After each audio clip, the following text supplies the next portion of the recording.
Welcome to my channel, everybody. Sit back and enjoy. Although every word of this story is as true as despair, I do not expect people to believe it. Nowadays, a rational explanation is required before belief is possible. Let me then at once offer the rational explanation which finds most favour among those who have heard the tale of my life's tragedy. It is held that we were under a delusion, Laura and I, on that 31st of October, and that this supposition places the whole matter on a satisfactory and believable basis. The reader can judge, when he too has heard my story, how far this is an explanation, and in what sense it is rational. There were three who took part in this: Laura and I and another man. The other man still lives, and can speak to the truth of the least credible part of my story. I never in my life knew what it was to have as much money as I required to supply the most ordinary needs, good colours, books, and cab fares. And when we were married, we knew quite well that we should only be able to live at all by strict punctuality and attention to business. I used to paint in those days, and Laura used to write, and we felt sure we could keep the pot at least simmering. Living in town was out of the question, so we went to look for a cottage in the country, which should be at once sanitary and picturesque. So rarely do these two qualities meet in one cottage that our search was, for some time, quite fruitless. We tried advertisements, but most of the desirable rural residences which we did look at proved to be lacking in both essentials. And when a cottage chanced to have drains, it always had stucco as well, and was shaped like a tea-caddy. And if we found a vine or rose-covered porch, corruption invariably lurked within. Our minds got so befogged by the eloquence of house-agents, and the rival disadvantages of the fever traps and outrages to beauty which we had seen and scorned, that I very much doubt whether either of us on our wedding morning knew the difference between a house and a haystack. But when we got away from friends and house-agents on our honeymoon, our wits grew clear again, and we knew a pretty cottage when at last we saw one. It was at Brenzett, a little village set on a hill over against the southern marshes. We had gone there from the seaside village where we were staying to see the church, and 2 fields from the church we found this cottage. It stood quite by itself, about 2 miles from the village. It was a long, low building, with rooms sticking out in unexpected places. There was a bit of stonework, ivy-covered and moss-grown, just 2 old rooms, all that was left of a big house that had once stood there. And round this stonework the house had grown up. Stripped of its roses and jasmine, it would have been hideous. As it stood, it was charming, and after a brief examination we took it. It was absurdly cheap. The rest of our honeymoon we spent in grubbing about in second-hand shops in the county town, picking up bits of old oak and Chippendale chairs for our furnishing. We wound up with a run up to town and a visit to Liberty's, and soon the low oak-beamed lattice-windowed rooms began to be home. There was a jolly old-fashioned garden with grass paths and no end of hollyhocks and sunflowers and big lilies. From the window you could see the marsh pastures, and beyond them the blue thin line of the sea. We were as happy as the summer was glorious, and settled down into work sooner than we ourselves expected. I was never tired of sketching the view and the wonderful cloud effects from the open lattice, and Laura would sit at the table and write verses about them, in which I mostly played the part of foreground. We got a tall old peasant woman to do for us.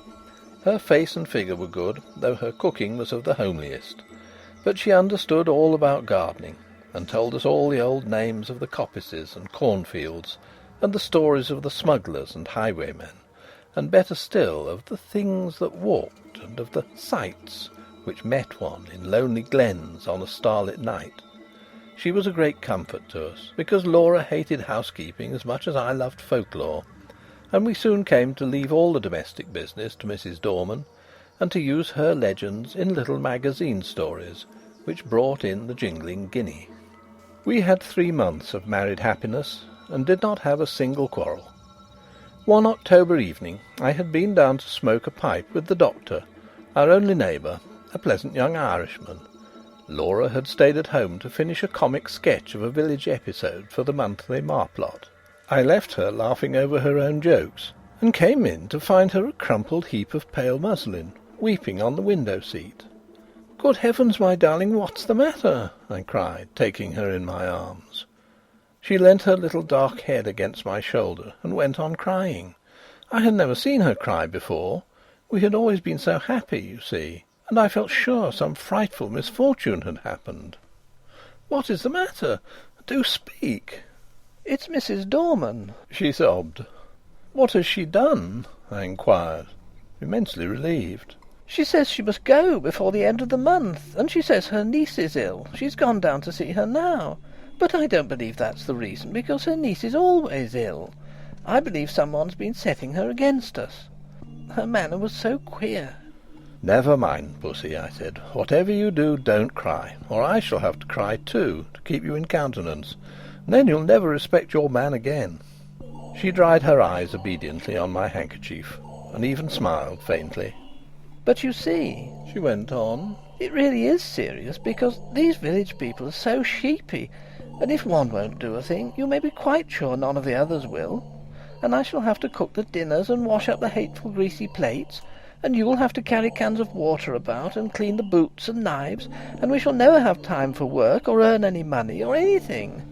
We shall have to work all day and only be able to rest when we are waiting for the kettle to boil." I represented to her that even if we had to perform these duties, the day would still present some margin for other toils and recreations, but she refused to see the matter in any but the greyest light. She was very unreasonable, my Laura, but I could not have loved her any more if she had been as reasonable as Whately. "I'll speak to Mrs. Dorman when she comes back, and see if I can't come to terms with her," I said. "Perhaps she wants a rise in her screw. It'll be all right. Let us walk up to the church." The church was a large and lonely one, and we loved to go there, especially upon bright nights.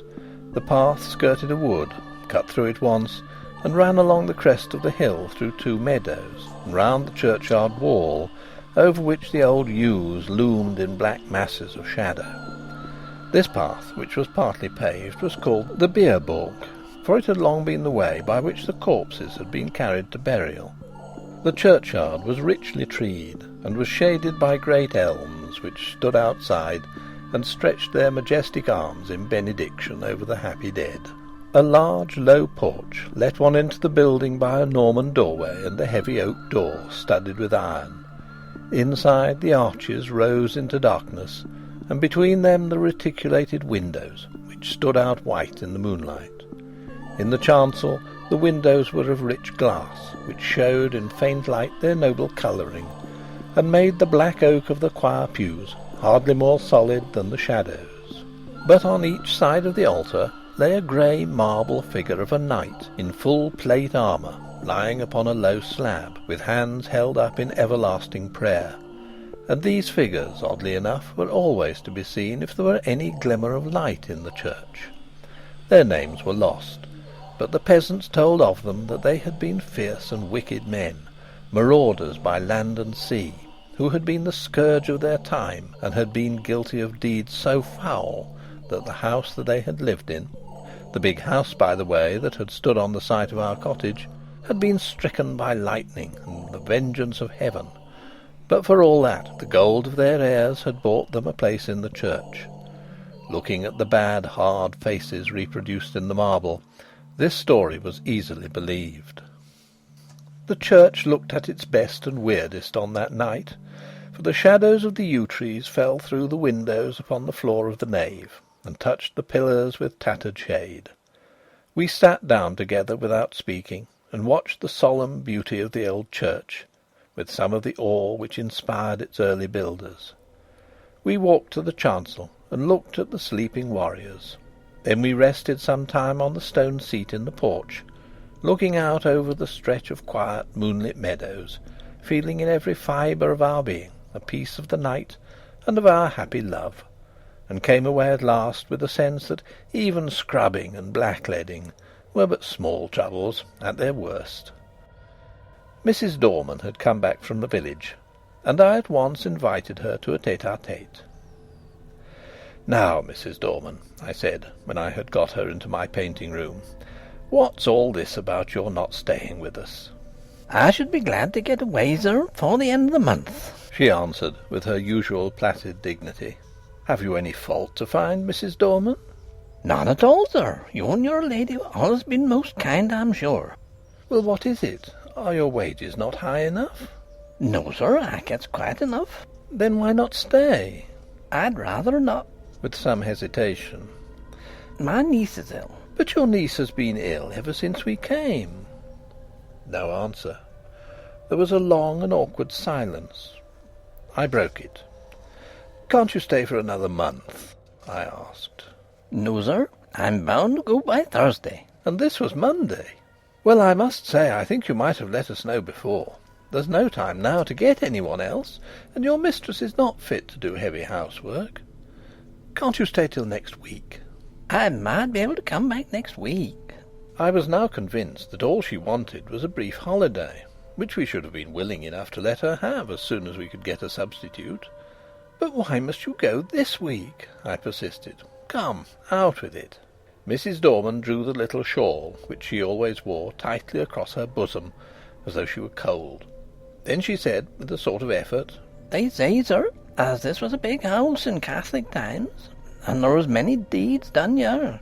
The nature of the "deeds" might be vaguely inferred from the inflection of Mrs. Dorman's voice, which was enough to make one's blood run cold. I was glad that Laura was not in the room. She was always nervous, as highly strung natures are, and I felt that these tales about our house, told by this old peasant woman with her impressive manner and contagious credulity, might have made our home less dear to my wife. "Tell me all about it, Mrs. Dorman," I said. "You needn't mind about telling me. I'm not like the young people who make fun of such things." Which was partly true. "Well, sir," she sank her voice, "you may have seen in the church, beside the altar, 2 shapes." "You mean the effigies of the knights in armour?" I said cheerfully. "I mean them 2 bodies, drawed out man-size in marble," she returned, and I had to admit that her description was 1,000 times more graphic than mine, to say nothing of a certain weird force and uncanniness about the phrase "drawed out man-size in marble." "They do say as on All Saints' Eve them 2 bodies sits up on their slabs and gets off them, and then works down the aisle in their marble." Another good phrase, Mrs. Dorman. "And as the church clock strikes 11, they works out the church door and over the graves and along the bier vault, and if 'tis a wet night, there's the marks of their feet in the morning." "And where do they go?" I asked, rather fascinated. "They comes back here to their home, sir. And if anyone meets them..." "Well, what then?" I asked. But no, not another word could I get from her, save that her niece was ill and she must go. After what I had heard, I scorned to discuss the niece, and tried to get from Mrs. Dorman more details of the legend. I could get nothing but warnings. "Whatever you do, sir, lock the door early on All Saints' Eve, and make the cross sign over the doorstep and on the windows." "But has anyone ever seen these things?" I persisted. "That's not for me to say. I know what I know, sir." "Well, who was here last year?" "No one, sir. Lady as owned the house only stopped during the summer, and she always went to London a full month before the night. And I'm sorry to inconvenience you and your lady, but my niece is ill, and I must go on Thursday." I could have shaken her for her absurd reiteration of that obvious fiction after she had told me her real reasons. She was determined to go, nor could our united entreaters move her in the least. I did not tell Laura the legend of the shapes that walked in their marble, partly because a legend concerning our house might perhaps trouble my wife, and partly, I think, from some more occult reason. This was not quite the same to me as any other story, and I did not want to talk about it until the day was over. I had very soon ceased to think of the legend, however. I was painting a portrait of Laura against the lattice window, and I could not think of much else. I had got a splendid background of yellow and grey sunset, and was working away with enthusiasm at her lace. On Thursday Mrs. Dorman went. She relented at parting so far as to say, "Don't you put yourself about too much, ma'am. And if there's any little thing I can do next week, I'm sure I shan't mind." From which I inferred that she wished to come back to us after Halloween. Up to the last she adhered to the fiction of the niece with touching fidelity. Thursday passed off pretty well. Laura showed marked ability in the matter of steak and potatoes, and I confess that my knives and the plates which I insisted upon washing were better done than I dared to expect. Friday came. It is about what happened on that Friday that this is written. I wonder if I should have believed it if anyone had told it to me. I will write the story of it as quickly and plainly as I can. Everything that happened on that day is burnt into my brain. I shall not forget anything, nor leave anything out. I got up early, I remember, and lighted the kitchen fire, and had just achieved a smoky success when my little wife came running down, as sunny and sweet as the clear October morning itself. We prepared breakfast together, and found it very good fun. The housework was soon done, and when brushes and brooms and pails were quiet again, the house was still indeed. It is wonderful what a difference one makes in a house. We really missed Mrs. Dorman, quite apart from considerations concerning pots and pans. We spent the day in dusting our books and putting them straight, and dined gaily on cold steak and coffee. Laura was, if possible, brighter and gayer and sweeter than usual, and I began to think that a little domestic toil was really good for her. We had never been so merry since we were married, and the walk we had that afternoon was, I think, the happiest time of all my life. When we had watched the deep scarlet clouds slowly pale into leaden grey against a pale green sky, and saw the white mists curl up along the hedgerows in the distant marsh, we came back to the house silently, hand in hand. "You're sad, my darling," I said, half jestingly, as we sat down together in our little parlour. I expected a disclaimer, for my own silence had been the silence of complete happiness. To my surprise, she said, "Yes, I think I am sad, or rather I'm uneasy. I don't think I'm very well. I've shivered 3 or 4 times since we came in, and it's not cold, is it?" "No," I said, and hoped it was not a chill caught from the treacherous mists that roll up from the marshes in the dying light. "No," she said she did not think so. Then, after a silence, she spoke suddenly. "Do you ever have presentiments of evil?" "No," I said, smiling, "and I shouldn't believe in them if I had." "I do," she went on. "The night my father died, I knew it, though he was right away in the north of Scotland." I did not answer in words. She sat looking at the fire for some time in silence, gently stroking my hand. At last she sprang up, came behind me, and drawing my head back, kissed me. "There, it's over now," she said. "What a baby I am. Come, light the candles, and we'll have some of these new Rubinstein duets." And we spent a happy hour or 2 at the piano. At about 10:30, I began to long for the good-night pipe, but Laura looked so white that I felt it would be brutal of me to fill our sitting-room with the fumes of strong Cavendish. "I'll take my pipe outside," I said. "Let me come too." "No, sweetheart, not tonight. You're much too tired. I shan't be long. Get to bed, or I shall have an invalid to nurse tomorrow, as well as the boots to clean." I kissed her, and was turning to go, when she flung her arms round my neck and held me as if she would never let me go again. I stroked her hair. "Come, pussy, you're overtired. The housework has been too much for you." She loosened her clasp a little and drew a deep breath. "No, we've been very happy today, Jack, haven't we? Don't stay up too long." "I won't, my dearie." I strolled out of the front door, leaving it unlatched. What a night it was! The jagged masses of heavy dark cloud were rolling at intervals from horizon to horizon, and thin white wreaths covered the stars. Through all the rush of the cloud river, the moon swam, breasting the waves and disappearing again in the darkness. When now and again her light reached the woodlands, they seemed to be slowly and noiselessly moving in time to the swing of the clouds above them. There was a strange grey light over all the earth. The fields had that shadowy bloom over them, which only comes from the marriage of dew and moonshine, or frost and starlight. I walked up and down, drinking in the beauty of the quiet earth and the changing sky. The night was absolutely silent. Nothing seemed to be abroad. There was no scurrying of rabbits or twitter of the half-asleep birds. And though the clouds went sailing across the sky, the wind that drove them never came low enough to rustle the dead leaves in the woodland path. Across the meadows I could see the church tower standing out black and grey against the sky. I walked there thinking over our 3 months of happiness, and of my wife, her dear eyes, her loving ways. Oh, my little girl, my own little girl, what a vision came then of a long, glad life for you and me together. I heard a bell beat from the church. 11 already. I turned to go in, but the night held me. I could not go back to our little warm rooms yet. I would go up to the church. I felt vaguely that it would be good to carry my love and thankfulness to the sanctuary, whither so many loads of sorrow and gladness had been borne by the men and women of the dead years. I looked in at the low window as I went by. Laura was half lying on her chair in front of the fire.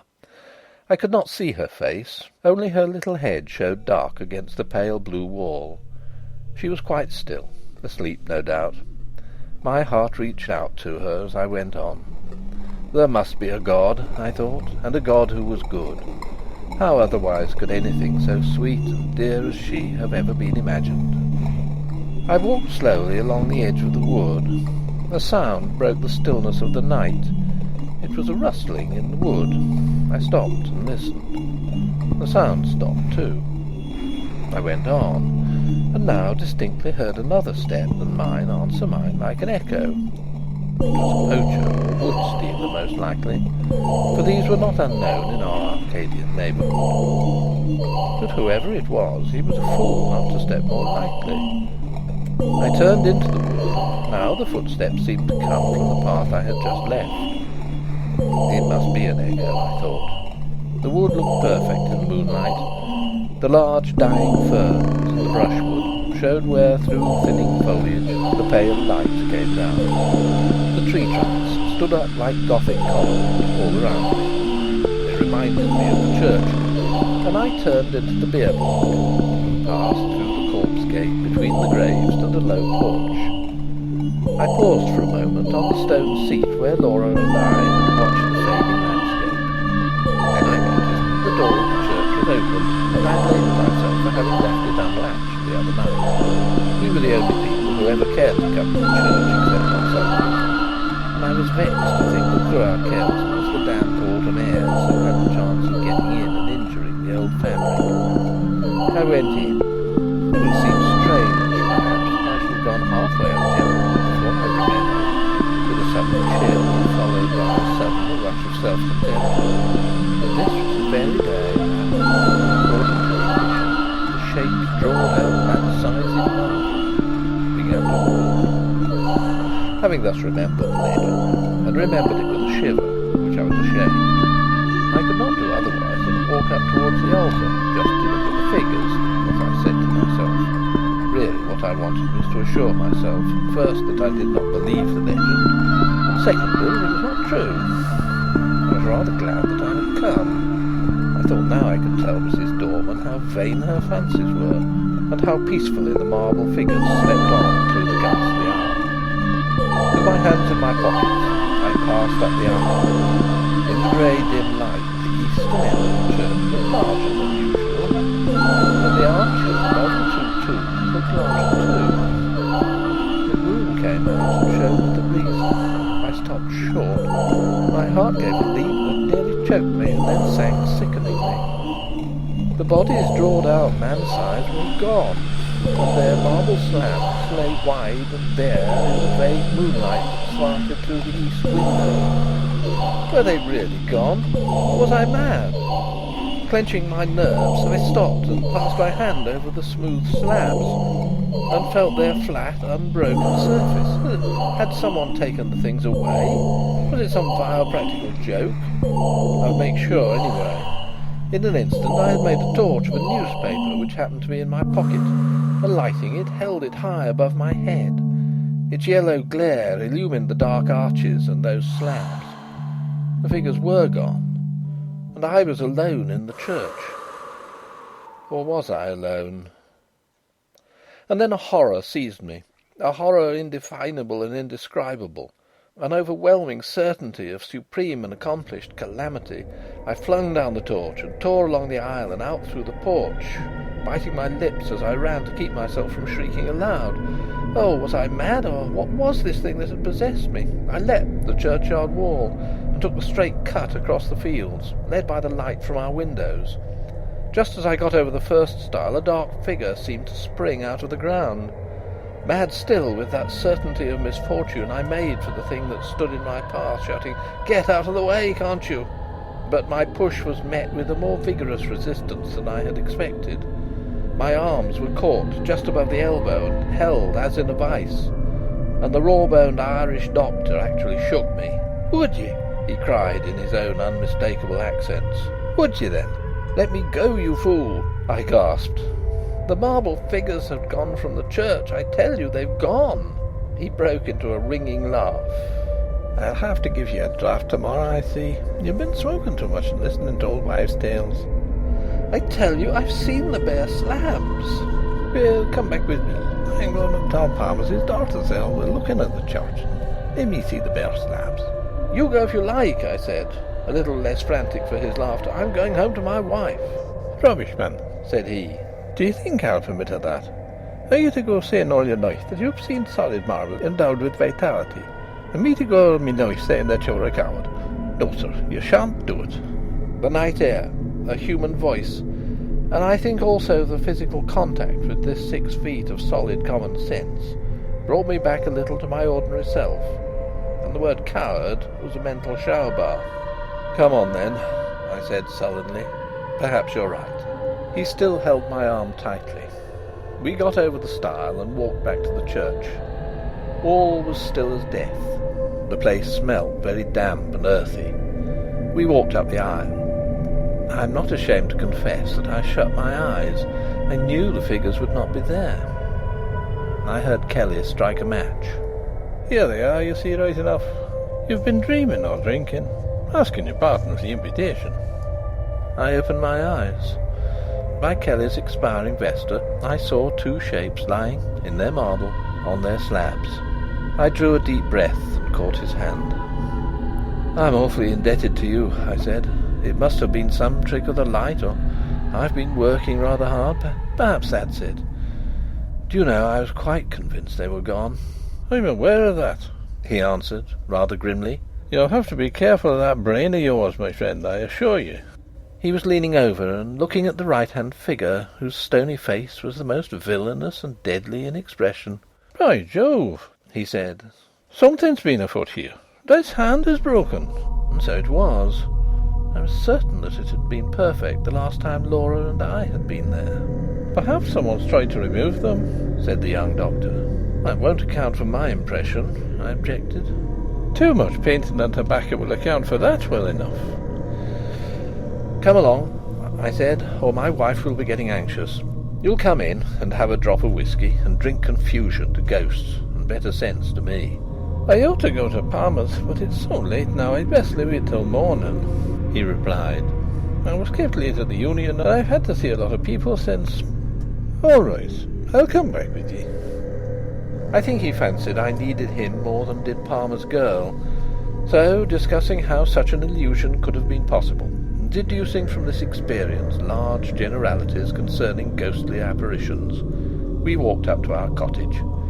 We saw, as we walked up the garden path, that the bright light streamed out of the front door, and presently saw that the parlour door was open too. Had she gone out? "Come in," I said, and Dr. Kelly followed me into the parlour. It was all ablaze with candles, not only the wax ones, but at least a dozen guttering, glaring tallow dips stuck in vases and ornaments in unlikely places. Light, I knew, was Laura's remedy for nervousness. Poor child, why had I left her, brute that I was? We glanced round the room, and at first we did not see her. The window was open, and the draught set all the candles flaring one way. Her chair was empty, and her handkerchief and book lay on the floor. I turned to the window. There, in the recess of the window, I saw her. Oh, my child, my love! Had she gone to that window to watch for me? And what had come into the room behind her? To what had she turned with that look of frantic fear and horror?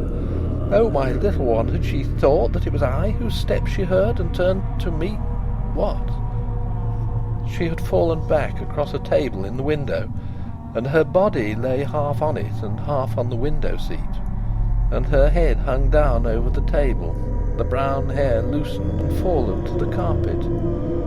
Her lips were drawn back, and her eyes wide, wide open. They saw nothing now. What had they seen last? The doctor moved towards her, but I pushed him aside and sprang to her, caught her in my arms, and cried, "It's all right, Laura. I've got you safe, wifey." She fell into my arms in a heap. I clasped her and kissed her and called her by all her pet names, but I think I knew all the time that she was dead. Her hands were tightly clenched. In one of them she held something fast. When I was quite sure that she was dead, and that nothing mattered at all any more, I let him open her hand to see what she held. It was a grey marble finger.